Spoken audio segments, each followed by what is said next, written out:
بستی کے تمام رہنے والوں کے تمام مرحومین کے لیے طلباء سورہ فاتحہ کے التماس سے رحم اللہ من قرأ الفاتحہ بسم اللہ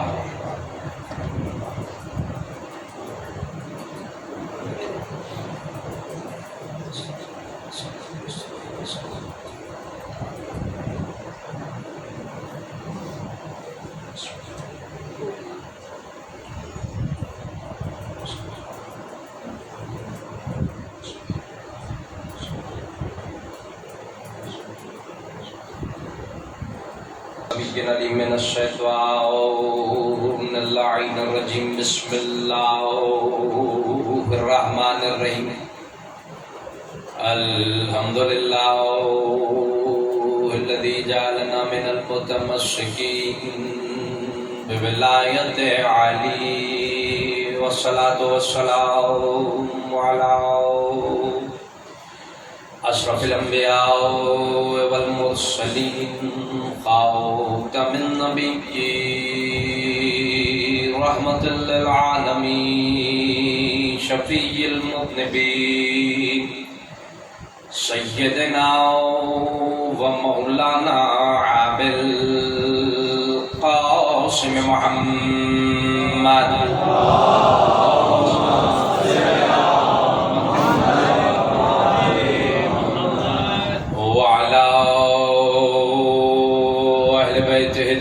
الطيبين الطاهرين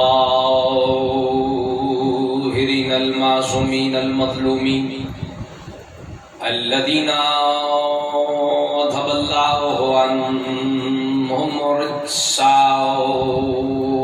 وطهرهم تطهيرا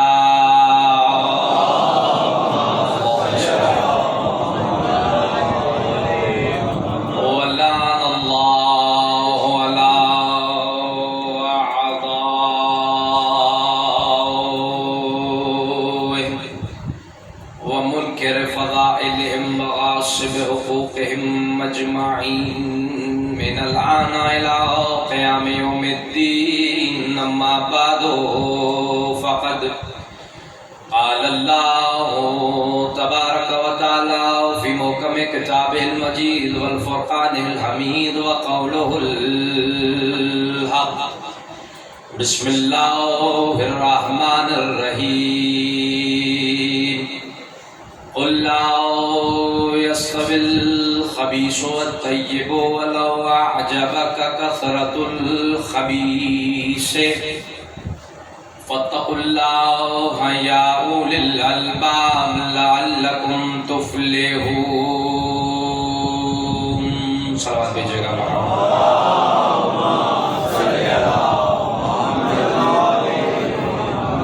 ایک دفعہ مل کے سامنے سے بلند ترین و بہترین صلوات بھیجیے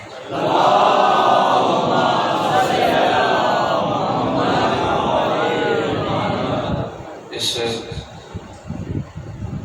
مجلس صدر سے گفتگو کے لیے کتاب خدا سے سورہ مبارکہ مائدہ کہ جو کتاب خدا کا ترتیب تلاوت کے اعتبار سے 5واں سورہ ہے، اس کی آیت نمبر 100 منتخب کی گئی اور شرف تلاوت حاصل کیا گیا۔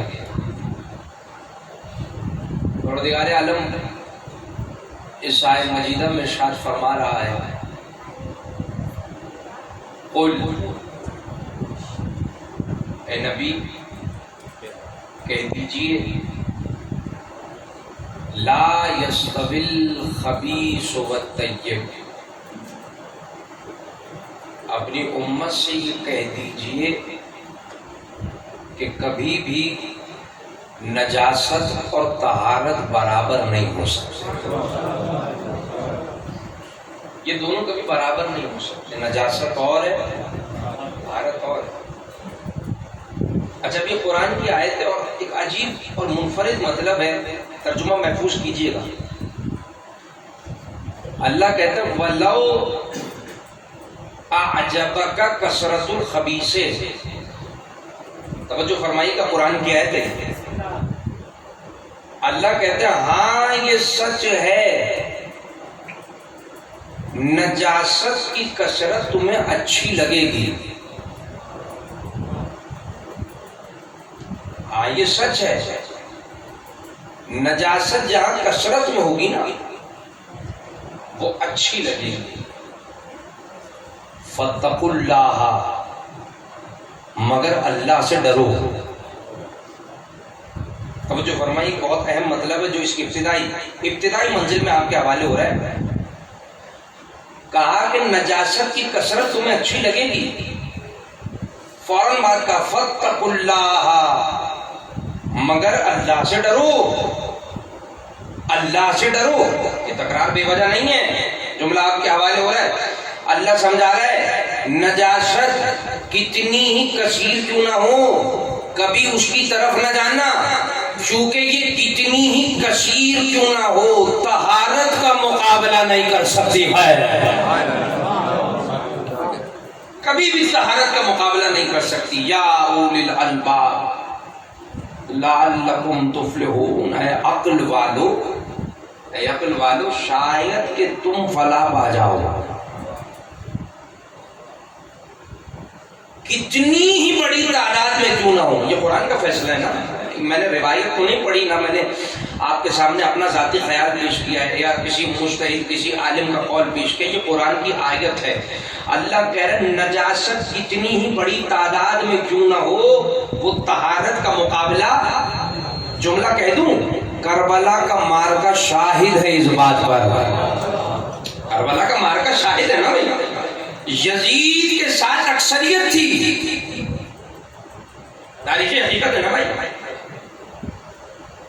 اور ہمیں یہ حقیقت قبول کرنے میں، آپ سب کی نمائندگی میں جملہ کہہ رہا ہوں، ہمیں یہ حقیقت قبول کرنے میں کوئی کوئی گھبراہٹ نہیں ہے، یہ حقیقت ہے، یہ حقیقت ہے، ہمیں کوئی پریشانی نہیں۔ ہاں یہ حقیقت ہے یزید کے ساتھ اکثریت تھی، اور جیسے یہ حقیقت ہے یہ بھی حقیقت ہے اور ہم اسے تسلیم کرتے ہیں، بیعت کرنے والوں میں وہ تھے جو دنیا کی نگاہ میں بڑے مقدس سمجھے جاتے تھے، میں کچھ کہہ رہا ہوں، دنیا کی نگاہ میں جو بڑے مقدس سمجھے جاتے تھے، جملہ کہہ رہا ہوں، جا کے پڑھ لیجئے گا تاریخ، پوری ذمہ داری سے کہہ رہا ہوں، یزید کی بیعت کرنے والوں میں صحابیان رسول موجود تھے، میں تو تاریخ سنا رہا ہوں،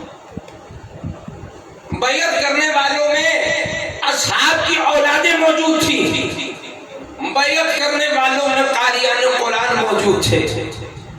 میں سمجھا رہا ہوں کتنی بڑی اکثریت ہے یزید کے ساتھ، بیعت کرنے والوں میں حافظان قرآن موجود ہیں، قاضیان وقت موجود ہیں، یزید کے ساتھ اکثریت ہے، حسین کے ساتھ اقلیت ہے، آیت ذہنوں میں رہے، نجاست کبھی بھی طہارت کا مقابلہ نہیں کر سکتی، اتنی بڑی اکثریت کے ہوتے ہوئے یزید کو جس ایک طہارت سے خطرہ ہے اسے حسین کہتے ہیں۔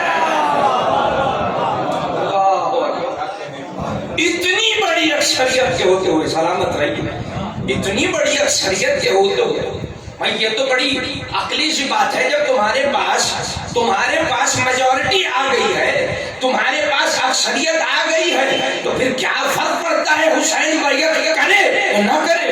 اور فرمائیے گا فرق کیا پڑتا ہے؟ جب تمہارے پاس میجورٹی موجود ہے، جب تمہارے پاس اکثریت موجود ہے، علیدو کوئی سمجھا ہو یا نہیں، یزید سمجھ گیا تھا میں نجاست ہوں، حسین طہارت ہے، اور میں کبھی بھی حسین کا مقابلہ نہیں کر سکتا۔ پتہ چلا یہ مارکا دو شہزادوں کی جنگ نہیں تھی۔ بعض متعصب علماء نے اپنی کتاب میں اس مطلب کو بڑے شد و مت سے بیان کیا ہے کہ بھئی یہ تو دو شہزادوں کی جنگ تھی۔ اچھا کہنا کیا چاہتے ہیں؟ وہ کہتے ہیں ہمیں کربلا کے مارکے میں یہ نتیجہ نہیں نکالنا چاہیے کہ کون حق پہ تھا کون باطل پہ تھا، یہ تو دو شہزادوں کی جنگ تھی، یہ دو حکمرانوں کی جنگ تھی۔ خدا کی قسم دنیا آج تک سمجھی ہی نہیں کربلا کی حقیقت کیا ہے۔ ارے یہ دو شہزادوں کی نہیں، جملہ صاحبان معرفت کے لیے، یہ دو شہزادوں کی جنگ نہیں، نجاست اور طہارت کی جنگ۔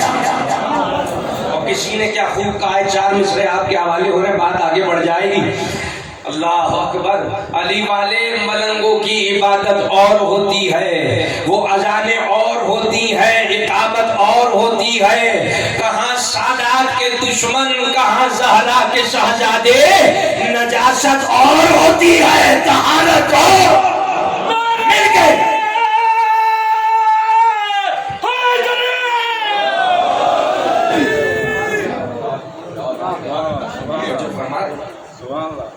نجاست اور ہوتی ہے، طہارت اور ہوتی ہے.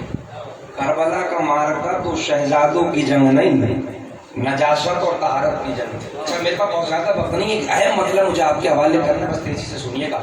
دیکھیے آیا ذہنوں میں رہے، نجاست کبھی بھی طہارت کا مقابلہ نہیں کر سکتی. اچھا طہارت کی بنیادی طور پہ دو قسمیں ہوتی ہیں. صاحبان بارفت میرے سامنے بیٹھے ہیں، تو یہ مطلب کہنے میں مجھے کوئی گھبراہٹ نہیں ہے اور کوئی آگ نہیں ہے، بڑی آسانی سے وصول ہو جائے گا. طہارت کی دو قسمیں ہوتی ہیں، ایک ظاہری طہارت ہوتی ہے، ایک باطنی طہارت ہوتی ہے. تیزی سے پیش کرو. ظاہری طہارت کیا ہے؟ جب کسی انسان کا لباس پاک ہو، یہ ظاہری طہارت ہے. کسی انسان کا جسم پاک ہو، یہ ظاہری طہارت ہے. اور اگر کسی کی روح پاک ہو، اگلا جملہ مجھے کہنے کی ضرورت ہی نہیں ہے، آپ بھی جوڑ سکتے ہیں، یہ ہے باطنی طہارت. کسی کا نفس پاک ہو، یہ باطنی طہارت ہے. کسی کا قلب پاک ہو، یہ باطنی طہارت ہے. اچھا ظاہری طہارت کے طریقے کیا ہیں؟ وضو ظاہری طہارت کا طریقہ ہے، غسل ظاہری طہارت کا طریقہ ہے. فقہ میں جتنے بھی احکام ہیں، یاد رکھیے گا، فقہ میں جتنے بھی احکام، فقہ کا موضوع ہی ظاہری طہارت ہے. فقہ ظاہری طہارت سے بحث کرتی ہے، علم عرفان باطنی طہارت سے بحث کرتا ہے. فقہ کا موضوع ظاہری طہارت ہے. اچھا اب آپ مجھے بتائیے، وضو ظاہری طہارت، غسل ظاہری طہارت، اور جتنے احکام مثلا لباس پاک کرنے کے طریقے جو فقہ میں موجود ہیں، توضیحات میں موجود ہیں، یہ سب ظاہری طہارت ہے.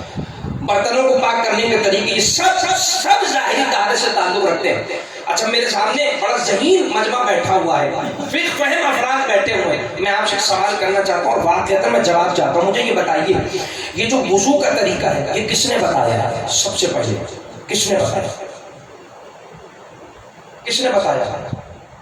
جواب آئے گا پیغمبر اکرم نے بتایا. سب سے پہلے تو نبی نے بتایا. جملہ کہہ رہا ہوں، کوئی بھی مجتہد، کوئی بھی فقیہ اپنی جیب سے فتویٰ نہیں دیتا، اور جو اپنی جیب سے فتویٰ دے وہ میری نگاہ میں نہ فقیہ ہوتا ہے نہ مجتہد ہوتا ہے. مجتہد اسے کہتے ہیں، فقیہ اسے کہتے ہیں جو قول رسول کا تابع ہوتا ہے. میں کسی اور کی بات نہیں کرتا، میرے سامنے بہت پڑھے لکھے لوگ بیٹھے ہیں، میں اپنی بات کرتا ہوں. عزیزو میری یہ حیثیت نہیں کہ میں رسول کے فرمان کو براہ راست سمجھ سکوں، میں اپنی بات کر رہا ہوں، کسی اور کی بات نہیں کر رہا. میری حیثیت نہیں کہ میں رسول کے فرمان کو براہ راست سمجھ سکوں. یہ کام وہی کر سکتا ہے جس نے اپنی ساری زندگی کو اسی کام کے لیے وقف کر دیا.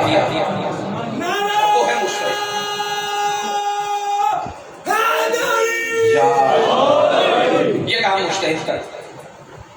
لہذا جملہ کہہ رہا ہوں، وضو کا طریقہ رسول نے بتایا، آسان میرے لیے ایک فقیہ نے کیا ہے. جو فرما رہے جملہ محفوظ کیجئے گا. غسل کا طریقہ رسول نے بتایا، آسان میرے لیے، مجھ جیسے جاہل کے لیے مجتہد نے کیا. لباس کو پاک کرنے کے احکام نبی نے بتایا، آسان مجتہد نے کیا. برتنوں کو پاک کرنے کا طریقہ رسول نے بتایا، در حقیقت رسول نے بتایا، آسان مجتہد نے کیا. یعنی میں یہ کہہ سکتا ہوں ظاہر کو پاک رسول نے بنایا ہے. میں بہت بڑا جملہ کہنے جا رہا ہوں، ذرا سا بیدار ہو جائیے گا. ظاہر کو پاک رسول نے بنایا. جب یہ سارے مسئلے نبی نے بتائے، میں کہہ سکتا ہوں ظاہر کو پاک رسول نے بنایا. اچھا جیسے ظاہری طہارت ضروری ویسے باطنی طہارت بھی ضروری، تو باطن کو کس نے پاک بنایا؟ بھئی یہاں تو مجھے کچھ کہنے کی ضرورت ہی نہیں ہے، قرآن نے پڑھ کے آواز دی، هو الذی بعث فی الامین رسولا منہم یتلو علیہم آیاتہ ویزکیہم. سورہ جمعہ کی دوسری آیت ہے، ہم نے امیین میں ایک ایسے رسول کو مبعوث کیا ہے جو قرآن کی آیتیں پڑھتا ہے، لوگوں کے نفسوں کو پاک بنا دیتا. ظاہر کو بھی پاک نبی نے بنایا، باطن کو بھی پاک نبی نے بنایا. یہ جملہ محفوظ کیجئے گا، یہ جملہ بہت کام آئے گا. میں زحمت دے رہا ہوں. ظاہر کو پاک نبی نے بنایا، باطن کو پاک نبی نے بنایا. اور اگر یہ جملہ محفوظ ہو گیا تو اب آپ ایک حوالہ نوٹ کیجئے. علامہ ڈاکٹر طاہر القادری،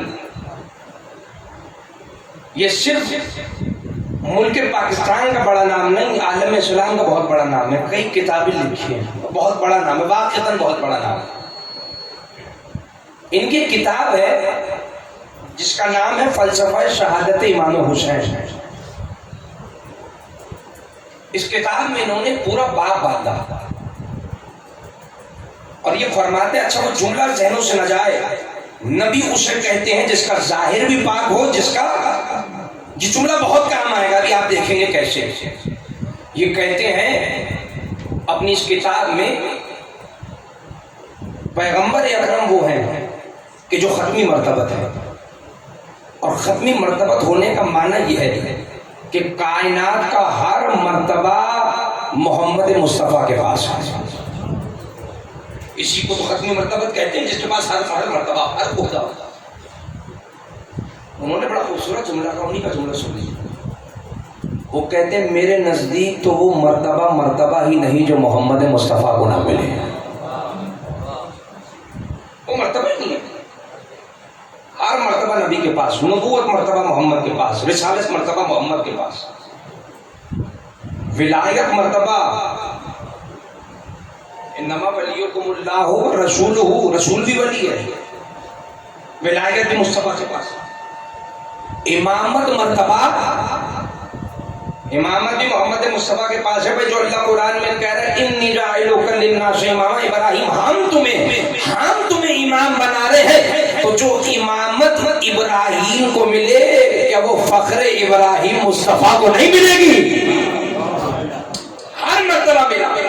وہ کہتے ہیں کائنات کا ہر مرتبہ محمد مصطفیٰ کے پاس ہے. اب سنیے ان کا جملہ، میرے جملے نہیں، لفظ بلفظ علامہ ڈاکٹر طاہر القادری کے جملے. اور اگر کسی کو تصدیق کرنی ہے تو میں نے کتاب کا حوالہ دے دیا ہے. اور آج بڑا جدید زمانہ ہے، کہیں جانے کی ضرورت نہیں ہے. اپنے موبائل پہ ان کی آفیشیل ویب سائٹ ڈال لیجئے، یہ ساری کتابیں آپ کو PDF فارم میں مل جائیں گی. دیکھ لیجئے گا، میرے جملوں کی تصدیق کر لیجئے گا. آگے چل کے وہ فرماتے ہیں ہر عہدہ نبی کو ملے گا، تو شہادت بھی تو عہدہ ہے. میں نے بہت بڑا جملہ کہا جسے خاموشی سے سن لیا گیا. شہادت بھی تو عہدہ ہے. وہ فرماتے ہیں کیسے ممکن ہے جو عہدہ، جو نبی ہر عہدہ رکھتا ہو اسے شہادت کے عہدے سے محروم کر دیا جائے. وہ فرماتے ہیں شہادت کا عہدہ ملنا ضروری ہے، لیکن مشکل یہ ہے کہ جیسے شہادت کا مرتبہ ملنا ضروری ہے، ویسے اس نبی کو شہادت سے بچانا بھی ضروری ہے. کون کہہ رہا ہے؟ علامہ ڈاکٹر طاہر القادری کہہ رہے ہیں. وہ فرماتے ہیں بچانا اس لیے ضروری ہے کہ وہ امت جو جنگ کے میدان میں فقط نبی کی شہادت کی خبر سن کے میدان سے بھاگ جاتی تھی، اگر نبی کو شہید ہوتا دیکھ لیتے اسلام چھوڑ کے چلے جاتے.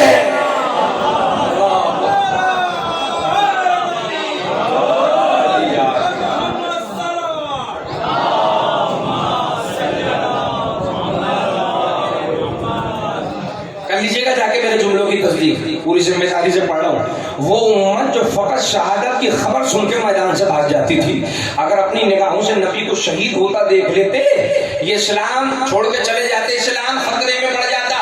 وہ فرماتے ہیں اسی لیے شہادت کا عہدہ ملنا ضروری ہے، تو اب شہادت سے بچانا بھی ضروری ہے. وہ فرماتے ہیں کیا کیا جاتا نہ کیا نہ کیا جاتا. لہٰذا اسی لیے اللہ نے نبی کے دو نواسوں کو چنا، حسن کو چنا، حسین کو چنا.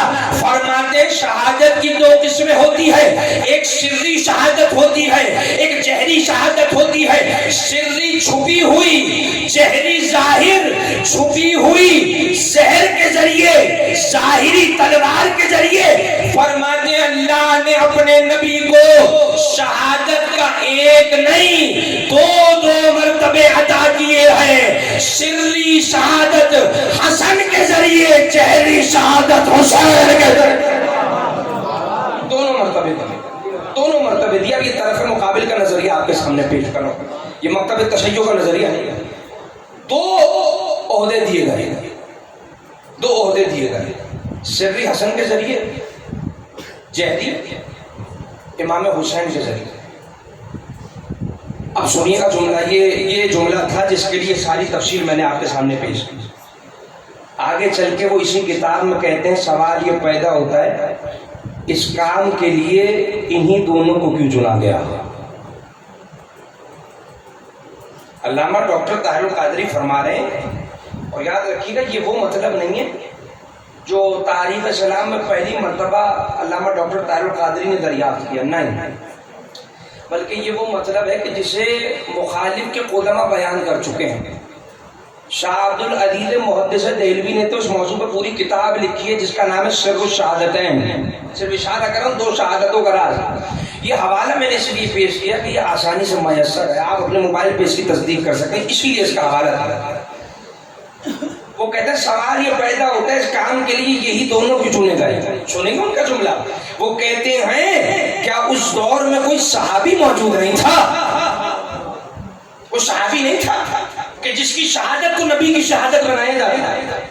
کیا اصحاب کی اولادیں موجود نہیں تھیں کہ جن کی شہادت کو نبی کی شہادت بنا دیا جاتا؟ وہ کہتے ہیں یقیناً صحابی بھی موجود تھے, ان کی اولادیں بھی موجود تھی. اب آپ کو سمجھ آئے گا وہ جملہ محفوظ کرنے کی زحمت کیوں دی گئی تھی. وہ کہتے ہیں مگر بات یہ ہے نبی اسے کہتے ہیں جس کا ظاہر بھی پاک ہوتا ہے, جس کا باطن بھی پاک ہوتا ہے. تو اب نبی کی جگہ شہادت بھی تو وہی دے گا جس کا ظاہر نبی جیسا, اللہ اکبر, جس کا باطن نبی جیسا ہے. میں جملہ آپ کے حوالے کر رہا ہوں. بھئی دنیا ہم سے ناراض نہ ہوا کرے, ہم نے کوئی نیا اصول نہیں بنایا, اصول ہمارا بھی یہی ہے. بس فرق صرف اتنا ہے جو اصول آپ شہادت مصطفیٰ تک چلاتے ہیں وہی اصول ہم نبی کی خلافت تک لاتے ہیں. جملہ کہہ رہا ہوں وہی اصول ہم نبی کی نیابت تک لاتے ہیں. آپ کہتے ہیں نبی کی جگہ شہادت وہ دے گا جس کا ظاہر نبی جیسا, باطن نبی جیسا. ہم کہتے ہیں بات شہادت تک نہیں رکے گی, نبی کی نیابت تک آئے گی. اس کا مطلب یہ ہے بعد نبی مسند پہ بھی وہی بیٹھے گا جس کا ظاہر نبی جیسا, باطن نبی جیسا. یہ ہے ہمارا, یہ ہے ہمارا عقیدہ. آپ ادھورا اصول چلا رہے ہیں, آپ شہادت تک رک جاتے ہیں, ہم نبی کی نیابت تک آتے ہیں, ہم مکمل اصول چلاتے ہیں. طہارت کی 2 قسمیں, بس گفتگو تمام ہوئی. طہارت کی 2 قسمیں, ایک ظاہری طہارت, ایک باطنی طہارت. اچھا ظاہری طہارت کے طریقے میں نے آپ کے سامنے عرض کیے. وضو ظاہری طہارت, غسل ظاہری طہارت, لباس کو پاک کرنے کے احکام ظاہری طہارت, برتنوں کو پاک کرنے کے احکام, جتنے احکام توضیح میں موجود ہیں سب ظاہری طہارت. پھر کا موضوع ظاہر ہے. اچھا آپ نے کبھی توجہ فرمائی کہ ان تمام احکام میں جو توضیح میں موجود ہیں ظاہری طہارت کے, ان میں ایک چیز کامن ہے اور وہ ہے پانی کا استعمال. وضو ہوگا پانی سے, غسل ہوگا, لباس پاک ہوگا, برتن پاک ہوں گے, یہ جتنے کام ہوں گے پانی سے ہوں گے. پانی بڑا اہم ہے, اسی لیے اللہ سورہ فرقان کی آیت نمبر 48 میں آواز دے رہا ہے وَأَنزَلْنَا مِنَ السَّمَاءِ مَاءً طَهُورًا, ہم نے آسمان سے پاکیزہ پانی کو نازل کیا ہے. توجہ فرمائیے گا, ہم نے آسمان سے پاکیزہ پانی کو نازل کیا. ماء عربی زبان میں پانی کو کہتے ہیں اور طہورا کا مطلب ہے پاکیزہ. اچھا کتنا پاکیزہ پانی ہے؟ یہ جو نازل ہونے والا پانی ہے یہ اتنا پاک ہے, اس کی کوالٹی کیا ہے کہ خود تو پاک ہے, دوسروں کو پاک بنانے کی صلاحیت بھی رکھتا ہے. یعنی اگر میں فقہی اصطلاح استعمال کروں تو یہ وہ پانی ہے جو طاہر بھی ہے مطہر بھی ہے، خود تو پاک ہے، دوسروں کو پاک بنا رہا ہے۔ اچھا، اسی قرآن میں بلکہ اسی سورہ فرقان میں چند آیتوں کے بعد آیت نمبر 54 میں اللہ نے ایک اور پانی کا بھی ذکر کیا۔ اگر بات آ گئی تو پھر مکمل ہو جائے۔ اچھا، وہ کیسا پانی ہے؟ اللہ نے آواز دی هو الذی خلق من الماء بشرا، اللہ وہ ہے کہ جس نے بشر کو بھی پانی سے خلق کیا۔ اچھا، عجیب بات جانتے کیا ہے؟ عجیب بات یہ ہے وہاں بھی لفظ پانی کا استعمال کیا، یہاں بھی بعین اسی لفظ کا استعمال کیا۔ وہاں کہا هو الذی انزل من السماء ماء طہورا، یہاں کا هو الذی خلق من الماء بشرا، وہاں بھی پانی یہاں بھی پانی، ایک ہی لفظ ہے، وہاں بھی لفظ ماء یہاں بھی لفظ ماء۔ اچھا، وہ پانی کیسا تھا؟ یہ فیصلہ تو آپ نے کیا تھا، میں نے تو کچھ نہیں کہا تھا۔ کیا فیصلہ ہوا تھا؟ وہ ایسا پانی ہے جو خود بھی پاک ہے، دوسروں کو پاک بنا سکتا ہے۔ اچھا، جس سے یہ بشر خلق ہوا، یہ کیسا پانی ہے؟ چلے میں کچھ نہیں کہتا، میں قرآن کی آیت پڑھ دیتا ہوں۔ ظاہر ہے نا کہ اس ممبر کا ایک تقدس ہے، ایک احترام ہے، میں نہیں چاہتا کہ وضاحت میں کوئی ایسا جملہ میری زبان سے نکلے جو اس ممبر کے شاعر شان نہ ہو۔ میں قرآن کی آیت پڑھ دیتا ہوں، میں قرآن کی آیت پہ اکتفا کر رہا ہوں، اور یہی سب سے بہترین طریقہ ہے۔ سورہ انسان کی دوسری آیت ہے، اللہ کہتا ہے اِنَّا خَلَقْنَا الْإِنسَانَ مِن نُطْفَةٍ أَمْشَاجٍ، ہم نے انسان کو ملے جھلے نجس پانی کے قطرے سے خلق کیا ہے۔ جو نازل ہوا وہ بھی پانی، جس سے انسان خلق ہوا وہ بھی پانی، برابر ہے؟ نہیں، وہ ایسا ہے کہ خود بھی پاک، دوسروں کو پاک بنا رہا ہے، مگر جس سے انسان خلق ہوا وہ خود بھی نجس ہے، اور اگر کسی مقام پہ لگ جائے تو اسے بھی، اس سے زیادہ وضاحت کی اکتفا نہیں کیجیے، اس سے زیادہ وضاحت نہیں ہو سکتی۔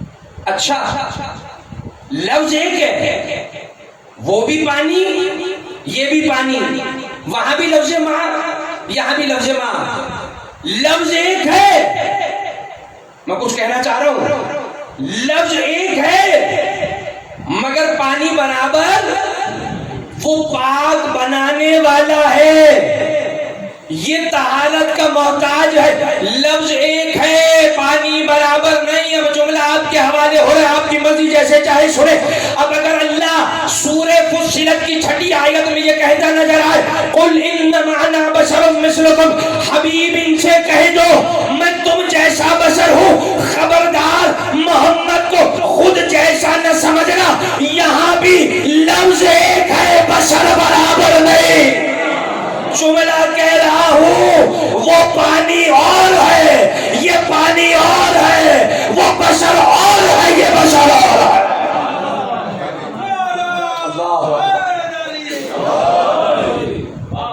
جتنا فرق اس پانی اور اس پانی میں ہے، اللہ اکبر، اتنا ہی فرق اس بشر اور اس بشر میں ہے۔ وہ پانی پاک بنانے والا ہے، وہ پانی طہارت کا محتاج ہے، وہ بشر ہدایت کرنے والا ہے، یہ بشر ہدایت کا محتاج ہے۔ اچھا، اب تمہیں ظاہر کو پاک بنانا ہے تو اللہ نے کہہ دیا انزلنا من السماء ماء طہورا، بس آخری جملے، ہم نے آسمان سے پاکیزہ پانی کو نازل کر دیا ہے۔ تو اب اگر تمہیں اپنے ظاہر کو پاک بنانا ہو، جسم کو پاک بنانا ہو، لباس کو پاک بنانا ہو، ظروف کو پاک بنانا ہو، تو یہ جو نازل ہونے والا پانی ہے یہ تم تک آ رہا ہے دریاؤں کے ذریعے، نہروں کے ذریعے۔ یعنی میں کہہ سکتا ہوں اگر انسان کو ظاہر پاک بنانا ہے تو دنیا کے دریا پہ جانا ہوگا، نہروں پہ جانا ہوگا۔ میں کہوں پالنے والے جیسے ظاہری طہارت ضروری ہے ویسے باطنی طہارت بھی ضروری ہے، روح کی طہارت بھی ضروری ہے، نفس کی طہارت بھی ضروری ہے۔ مالک سمجھ آ گیا، اگر ظاہر کو پاک بنانا ہو دنیا کے دریا پہ جانا ہوگا، بس اتنا بتا دے اگر روح کو پاک بنانا ہو، اگر نفس کو پاک بنانا ہو تو کون سے دریا پہ جانا ہوگا؟ بعید نہیں، اللہ قرآن میں آواز دے مرج البحر النهرين يلتقيان وبينهما برزخ لا يبغيان فبأي آلاء ربكما تكذبان وتخرج منهما اللؤلؤ والمرجان فبأي آلاء ربكما تكذبان. ہم نے دو دریاؤں کو جاری کیا ہے جن کے درمیان میں ایک پردہ موجود ہے. تم اپنے رب کی کون کون سی نعمتوں کو جھٹلاؤ گے؟ یخرج منہما اللؤلؤ والمرجان، یہ ایسے دریا ہے جس میں سے موتی بھی نکلتے ہیں، مرجان بھی نکلتے ہیں. تو تم اپنے رب کی کون کون سی نعمتوں کو جھٹلاؤ گے؟ ایک شخص آیا میرے اور آپ کے چھٹے امام کی خدمت میں اور آ کے کہنے لگا، امام قرآن میں اللہ دو دریاؤں کا ذکر کر رہا ہے، ایک پردے کا ذکر کر رہا ہے، موتی کا ذکر کر رہا ہے، مرجان کا ذکر کر رہا ہے. اب میں دیکھوں گا کون اس عدد کو سمجھ رہا ہے. مولا ان 5 سے مراد کون ہے؟ ان 5 سے مراد کون ہے؟ ایک مرتبہ چھٹے امام نے فرمایا، سنو، ایک دریا میرے جد علی ہے، دوسرا دریا میری جدہ فاطمہ ہے، پردہ محمد ہے، موتی حسن ہے، مرجان حسین ہے. جملہ آپ کے حوالے ہو رہا. پتہ چلا ظاہر کو پاک بنانا ہو دنیا کے دریا پہ جانا، روح کو پاک بنانا ہو اہل بیت کے دروازے پہ آنا.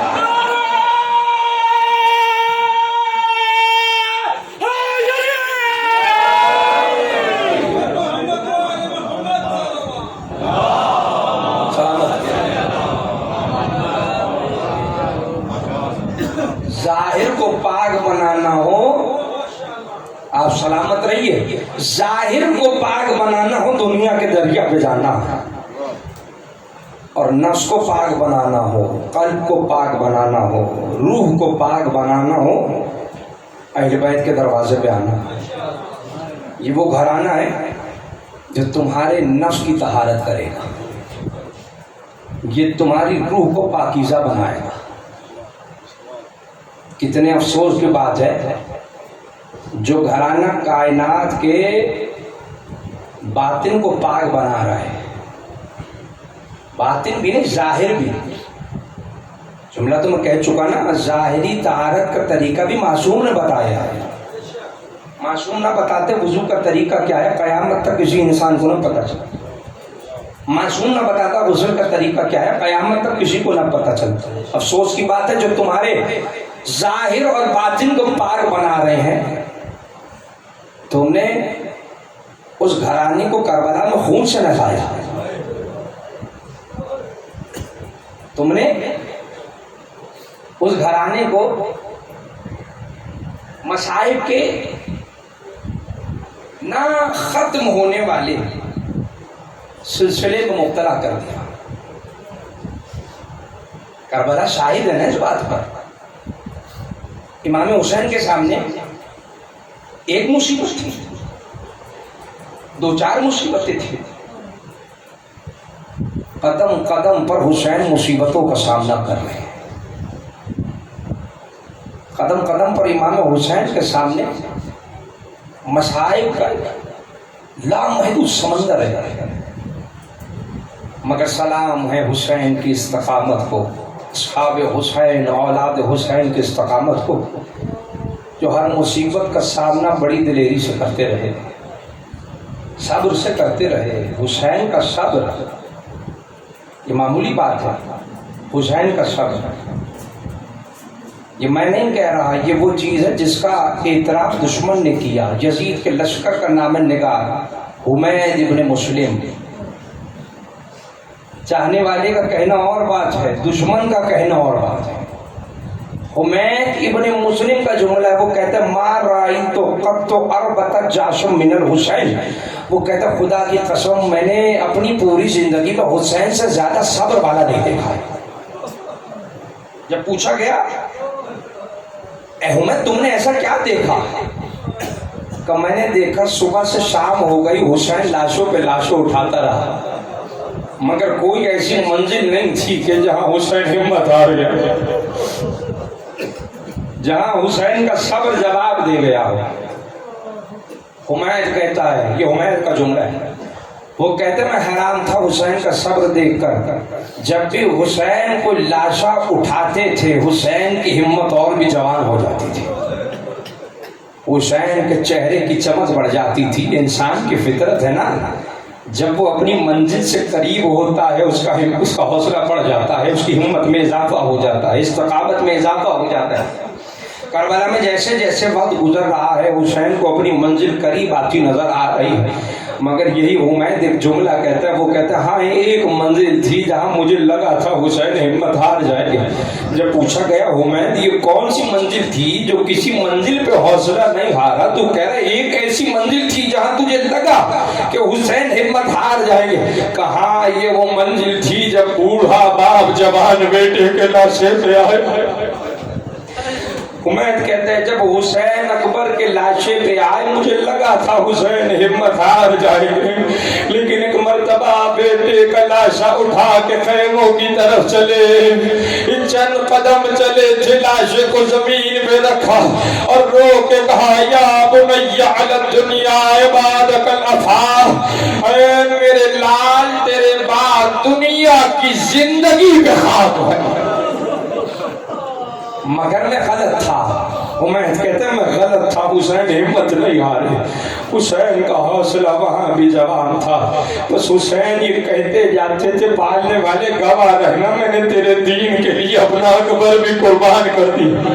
مصائب کرنا ختم ہونے والا سمندر ہے، کبھی اکبر جیسے جوان کا لاشا اٹھا رہی ہے مگر حسین کا صبر جوان، کبھی عباس جیسے بھائی کے لاشے پہ آ رہے ہیں، وہ بھائی کے جس کی آخری صدا سن کے حسین نے کمر تھام کے کہا الآن انکسر ظہری، عباس تو نے میری کمر توڑ دی۔ معمولی مصیبت ہے مگر عباس کے لاشے پہ بھی حسین کا حوصلہ جوان تھا۔ کبھی عباس جیسے کڑیل جوان بھائی کے لاشے پہ آئے مگر حسین کی استقامت جوان، کبھی قاسم جیسے بھتیجے کے لاشے کو چنا مگر حسین کی ہمت جوان، کبھی اون محمد کے جوان لاشیں اٹھائے مگر حسین کی مصیبت اتنی بڑی، اس کے باوجود حسین کا صبر، حسین کی استقامت قائم ہے۔ اور عزادارو کربلا میں وہ منظر بھی تو دیکھا گیا جب حسین کے ہاتھوں میں وہ چھوٹا سا لاشا جو دکھنے میں چھوٹا تھا مگر مشکل تھا، حسین کے لیے اصغر کا لاشا اٹھا۔ ارے یہی وجہ ہے جب اصغر کا چھوٹا سا لاشا سینے سے لگا کے خیموں کی طرف چلے، 7 مرتبہ آگے بڑھے 7 مرتبہ پیچھے۔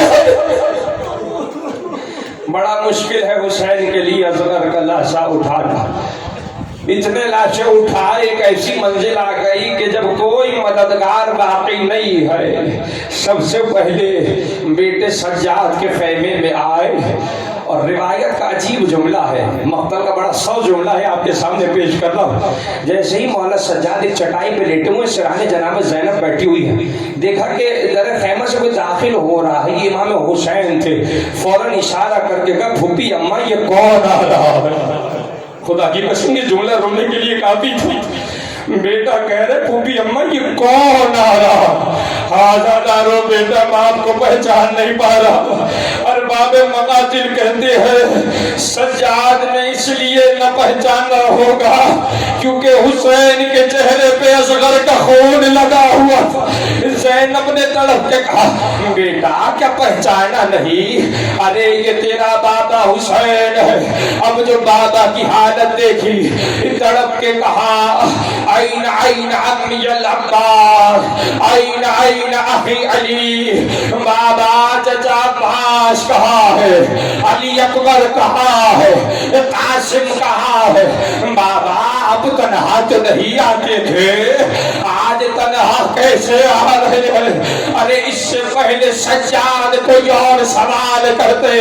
حسین نے تڑپ کے کہا اے سجاد بیٹا بس اتنا سمجھ لے، مردوں میں